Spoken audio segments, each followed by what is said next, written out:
In this video, I am going to talk about a specific tense in English, but if you're watching this as a teacher, I'm also going to show you how you can use a story to introduce a piece of grammar. When you walk into the classroom, if you say something like, "Today we are going to study the present perfect," you'll often get what I call the punctured Lilo effect. Yeah, naming the grammar at the beginning of the lesson is often something that demotivates your students. So I'm going to show you how we can use a story to introduce the grammar without actually saying, "Here is the grammar."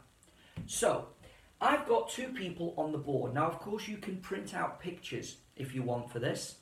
I use stick figures because I don't think you need to have an amazing artistic ability in order to create a story. But if you want to use pictures, that's fine.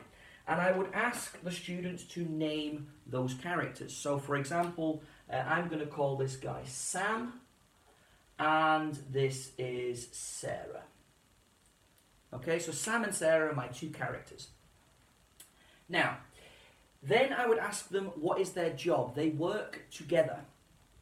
And somebody says that they are doctors. Okay, and I also say that they started working as doctors on the same day.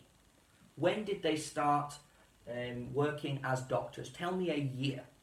And they say, okay, 2012. Okay, right now we're in 2018. When this video is released, it will actually be 2019. But for now, let's go with 18. Okay, so then I say to the students, I want a sentence that can give me all of this information in one sentence.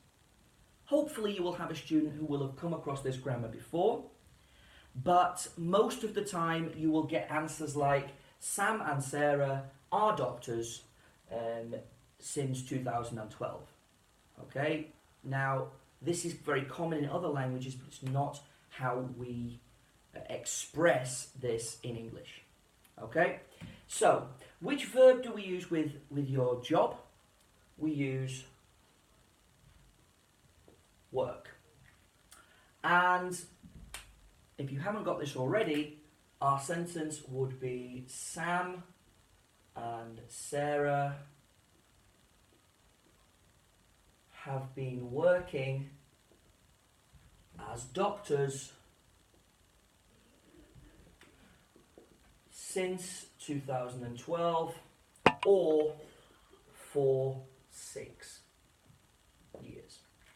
Okay, now this is potentially this is the first time your students have seen this, so we need to look at the structure of this, which is that we've got our subject, have been, and our verb and ing. And at the end, we've got since and when it started, so starting point. You might want to put in an additional activity with the differences between for and since, because it's something that students often struggle with.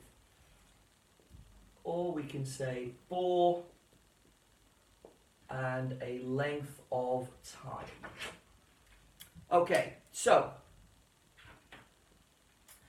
if you want to know, can we use this? And at this point, I like to actually introduce the name of the grammar. So I'll say to the students, it's got ing. What does that mean? And hopefully they will say, okay, that means it's continuous. And is it past, present, or future? And they say present. Okay, so it's present. And we've got have been. What do you think that means? And hopefully they will say present perfect. So what we're looking at today is the present perfect continuous. And if you want to know whether you can use the present perfect continuous, there are 3 simple questions that you can ask. So, number 1, let's do this in green. Okay, is it true now? So, are Sam and Sarah working as doctors now? Yes, they are. Okay, my next one would be, are we interested in how long? Well, yes we are. And finally, is it an action verb? So, the verb work, is that an action or a state verb? You should by now be familiar with action and state verbs. Work is an action verb. So, if you ask those three questions and you get yes, yes, and yes, then you can use the present perfect continuous. Now, I'll show you the negative of this and also the question forms. The negative is very uncommon. It is possible, but we don't use this very often. So it might be that Sam and Sarah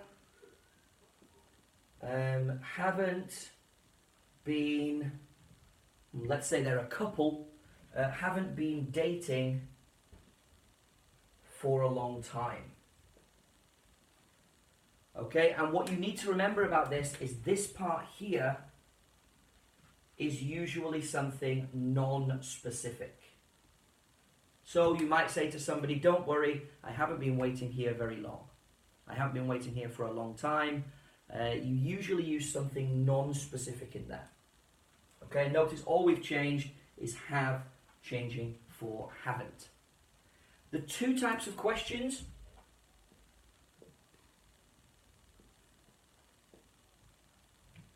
we've got our closed question,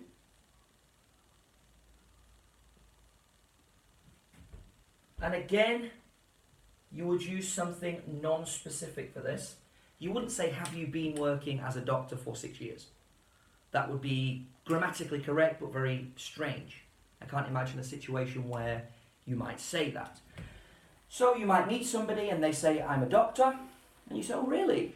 Have you been working as a doctor for a long time? But more commonly, I think, we would use our open question. So we're going to start off with the question word and we're going to say, how long have you been working as a doctor? Or if we're talking to Sam and Sarah, as doctors. So we've got our question word, we've got have, subject, been, and verb plus ing. And that's it for this video. In the next video, I'm going to show you what happens when we answer no to one of these questions and how we would build a sentence if the answer is no. That's it for this video. Join me below for the next one.